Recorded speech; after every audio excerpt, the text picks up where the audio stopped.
Now, mate, I've been like a lot of people, mate. I've been a fan of yours since I was like 14, 15. I'm 38 now, so I was your like core demographic Cold Chamber when it was coming up. Right Um, on.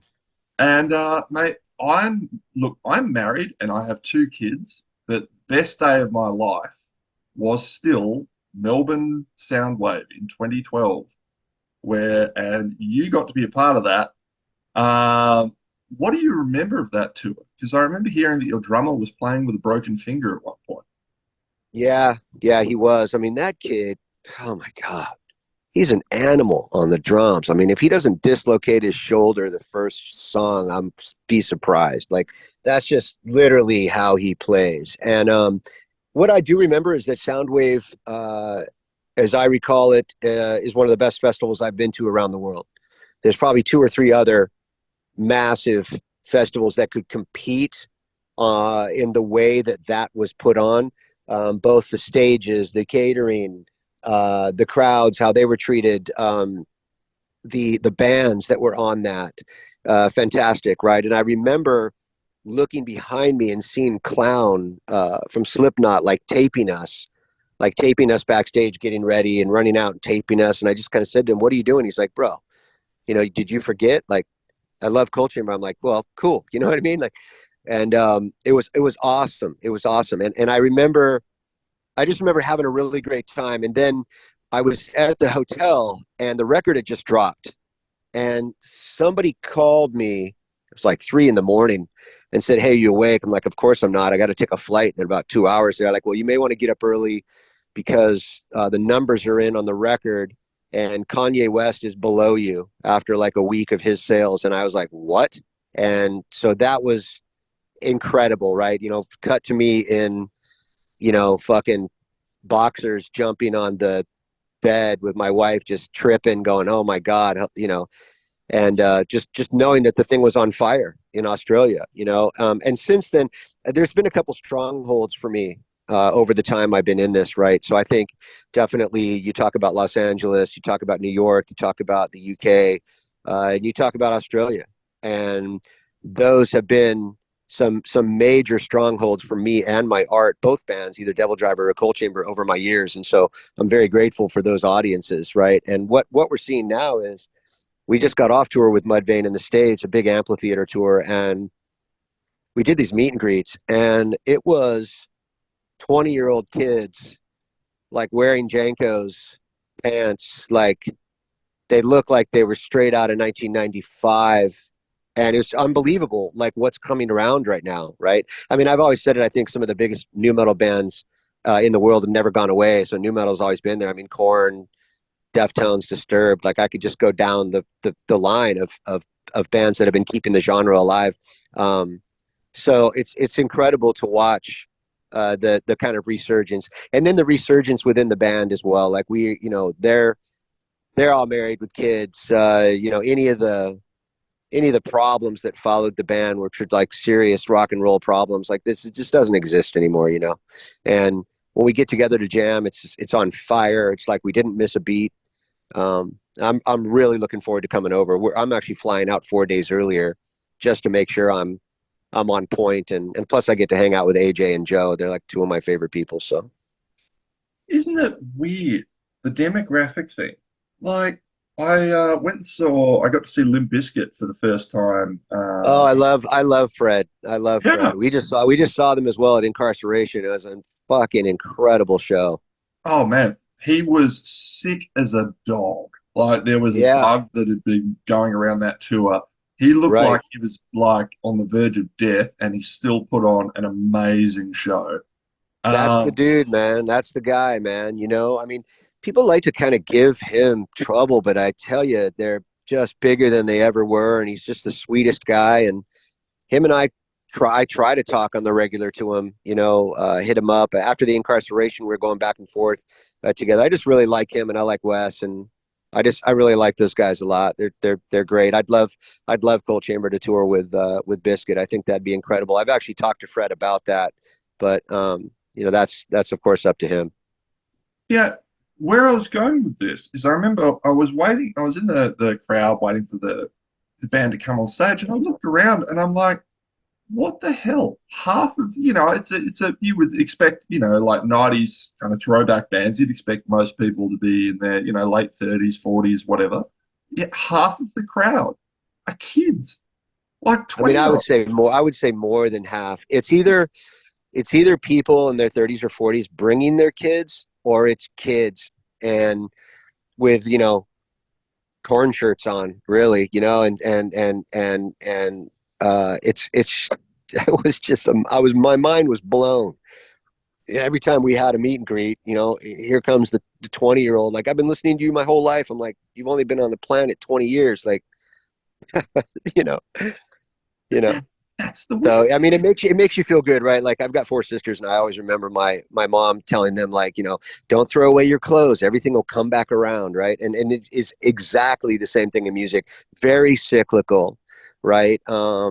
Like in the '90s, or late '80s, '90s, actually late '80s, like when Guns N' Roses and all that started. Like, '70s music was huge. Aerosmith, this and that. Like, that had the huge come around, right? And I think that's what you're seeing right now with anybody that was around in the '90s is coming back around. We just saw a couple bands advertise for something out here called Coachella. It's huge. It's massive Mhm. festival, and it's like Blur. Like, I mean, some shit that's like, no doubt, which is Yeah, I like just shared that with you. which is just like, it's crazy. And so stuff comes around. It just is what it is. Um, Here's a crazy side note is when I was 18 to 23, I started a nightclub and built it from the inside out and actually ran it for 5 years. It was sold out every weekend. I was an entrepreneur from a very young age. And we had No Doubt Play, the club. The club was called JAG, JAGG. And we had No Doubt Play at that time when they were not even known at all. So, but it's crazy to see it come back around, and I'm glad that we're firing on all cylinders and we're here for it. And Brisbane's going to get a big taste, man. When we go out, it is I want to say more on fire than even back in the day. And we've always gone out with this like scenario of like killers, right? Like, how many knives can you hold? Like, let's go fucking shed blood. Like, it's not just like, let's go out and play some old tunes. Like, let's go out and throw down so hard anybody going on before or after is going to have a hard time. And that's just the par for the course for Cold Chamber. That's who Cold Chamber is at the like bionics of our fucking core. Is we're the team that has always gone out to like slay it. And we love touring with Mudvayne. Great guys. They hold their own, but we like to make it hard for anybody that does want to go on after us. And I think you guys are going to get a big piece of that. Production is going to be incredible. I've been designing the production with the whole team. And we get together for rehearsals very soon here. And everybody's just been very excited. And everybody's bringing their wives and kids with them, all of us. So all of our families will be traveling together. And I think this is the level that it should be at now is, it's so copacetic within the band that, we're bringing our loved ones and our kids, and because you really couldn't have them around us back in the day, at all, to be honest with you. It was pure rock and roll in the most purest form. You know what I mean? So backstage and on stage. You mentioned you did an interview with a mate of mine, Chris Peters, who runs a page called Heavy, and you Yeah. mentioned sobriety. I'm in March. I'll be 6 years sober, and I've noticed that you have actually got two more years on me. How did that change your life? Um, I don't push it around, but I will tell you that I'm an advocate of keeping your mind as clear as you can until you don't want it clear, right? Like, so I was on tour, and I stayed up to about 3, 4 in the morning. And I wasn't ever the guy to like, I'm partying so hard, you got to tell me to go to bed, or I'm fighting, or, none of that. I was just up till about 4 in the morning. I was listening to old Hank Williams and shit like that. And I was drinking, and I just, I just had an epiphany, that I was like, I probably should be in bed. And the next morning when I woke up, my best friend is also my tour manager and sound guy for like 30 years. I mean, he used to run the Roxy when I used to just come in to deal weed before I was even in a band. That's how long I've known him. And he said to me, he's like, "Hey, you're up pretty late last night. It sound like you're having a good time. Listening to music stuff." I go, "Yeah." He goes, Des, like, maybe you should just take a minute. Maybe you should take a minute and put drinking down. And I'm like, "Ah, man, you know me. I may have a couple cocktails before the show, maybe one afterwards. I don't really go hard." He goes, "Yeah, but maybe we just take it easy for the rest of the tour." And I got sober that day. Actually, that night, it was the first night on stage in my whole life without booze. I ended up throwing up in a trash can before I went on. It was El Paso, California, with Superjoint Ritual. I'll never forget it. And then Samo looked at me. He's like, "Bro, you're white as a ghost. You okay?" I was like, "Yeah, I'm fine." But what I realized is it had a hold on me. Every night before stage, let's start some cocktail hour. Let's get off. Let's have a cocktail. Everything revolved around that. You want to meet at the bar? Let's have a beer. You want to come over to the pool? Let's have a drink. And I started realizing, like, why is this in my life? And, you know, alcohol, um, is a Sanskrit word for basically demon, demon eater, soul eater, basically. And, I just realized it was taking a lot of things for me. So yeah, in 2016 I got sober, and I've never looked back on alcohol. I'm still a complete advocate for cannabis. I born and raised with ADD and ADHD, and I run 6 companies at the top of my game. And when I need to turn off, like at night, definitely I go to Mary Jane, and I kick it. But and a lot of people will say, "Well, then you're not sober, right?" Like, that's the whole argument there too, right? Unless you're sober. And I'm like, "Look, man, you're sober, but you're smoking cigarettes and drinking 40 pots of coffee at your AA meeting. Like, don't have any conversation with me about this. The bottom line is I got off alcohol, right? Like, and you should too." So Yeah. I would just say to someone, take a break. Just take a 2-3 month break. You'll sleep better. You'll eat better. You get along with people better. Your fuse will be longer. You won't have a short fuse. And yeah, I think, you'll look at your face in the mirror and you'll look younger. Everything you do will be more at the top of your game. And I guess that's just where I wanted to go later on in life. I spent my early years, like, touring with Black Sabbath and Pantera. And I mean, I learned how to drink from Pantera. So the fact I'm alive is a great thing.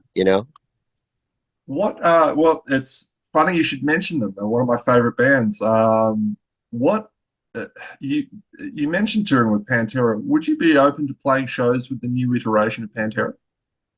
Oh, I talk to Philip all the time. He's writing the forward to my autobiography right now. Like, I love that band, and I love what they're doing for the brothers, and for people who never got to see it, they get to see it now. And I mean, for me, people will say Metallica, but Pantera is the best heavy metal band on earth. End of story. And I know he's got a sordid past, and he said some things and this and that, and like, don't get me caught up in any of that. I follow the music, and that's what I follow. And then again, I toured the world with them for fucking 3.5, 4 years, and multiple times I lived at Ensembles house for years. Whenever I didn't have a home and I came home, I didn't have a home. I either went to a hotel in LA, or went to his house. So that being said, I'm glad that they're out, and people should go check it out. Oh man, Yeah, there. I took my wife. Our first date was Pantera, Black Sabbath at the Forum. Um, my wife and I, and she disappeared with fucking Sharon Osbourne for like 3 hours, and then she comes back, and Sharon told me, "Oh, she's the one," and I was like, "Of course I know she's the one, but you took her for 3 hours. So where the fuck did you guys go?" So yeah, if it comes to you, you should go. You should definitely go see that. Hey, I've got 4 minutes till my next interview, so I don't want to. That's okay, mate. I just want to let Yeah, you know. that is all good, mate. Look, we can. I'm happy to tie this off, mate. Thank you so much for your time. As I said, mate, I've been a fan of yours since I was a teenager, and I'm normally pretty disciplined with embargoes. The second I got the press release for this tour is probably the hardest I've ever sat on news in my life. I was sitting there going, So No problem, man. I'm talking to everybody I possibly can, letting them know that these shows are going to be badass. We thank Mudvayne for bringing us down. A Coal Chamber is absolutely ready and firing on all cylinders. I mean, it's an amazing thing to see the thing revved up. You know, somebody likened it to Mad Max's first car and the other day in an interview. And funny enough, like, right, that's from, filmed in Australia. He's Australian, right? So, but somebody said like, fuck, you guys are like Fury Road now. And I'm like, yeah, wait till you see us live in Australia. Like, we got some surprises for you guys. We've added some songs to the set that haven't been done live in a long time. We're going to go song to song without really any conversation. And I'm just going to fucking put the boot in, man. And that's what we're coming down for. We appreciate AJ and the whole team having us down. So let's do it. let's set the roof on fire, Des. Thank you, mate. Thank you. So I'll see you at the show. I'll see you at the show, brother. Looking forward to it. Easy. Thanks, mate. Bye. Bye-bye.